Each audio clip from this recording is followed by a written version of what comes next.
কবিতাৰ শিৰোনাম মাজনিশাৰ উচুপনি, কথা বিজিত গগৈ, আবৃত্তি বন্দনা শৰ্মা। মায়াবী ৰাতিত আজি উচুপনিৰ লহৰ, মাজনিশাৰ হীন চেঁচা শয়নত মোৰ উদ্বেলিত হৃদয়। দুহাত মেলি খুচৰি ফুৰিছো আজি স্মৃতিৰ পহৰ।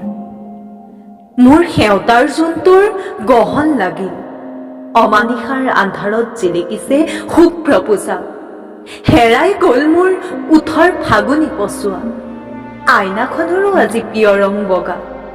ৰঙা ৰঙৰ প্ৰসাধনী হেৰাই গ'ল দিঠকত, ৰঙীন পোচাকৰ চন্দুকটোও আজি মোৰ বাবে অচিনাকি সাথৰ।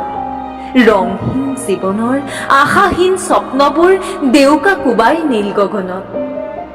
আধা কেঁচা মৰমবোৰ উটি যায় দুচকুত, যমুনাৰ ঢৌ যেন দুগালত। ভগ্ন হৃদয়ত মোৰ আতংকৰ ধুমুহা, চেদেলি ভেদেলি সপোন অৰ্পণ। ভদ্ৰ সমাজৰ পংগু ধৰ্মীয় জৰীত অৱহেলিত বিভীষিকাৰ মোৰ জীয়া জীৱনৰ আখ্যান। কলংকিত উপাধিৰ অলংকিত গৰিমাই নাচি নাচি গাই বিষাদৰ গীত।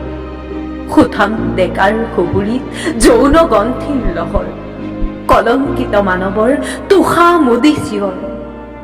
জীৱনৰ অভিশাপত বিধৱা মই, সাহসৰ সেতেলিত বগাই আজি ৰচিব লাগিব মই পংগু মানৱৰ কলংকিত নাটকৰ এখন নতুন ৰচনা।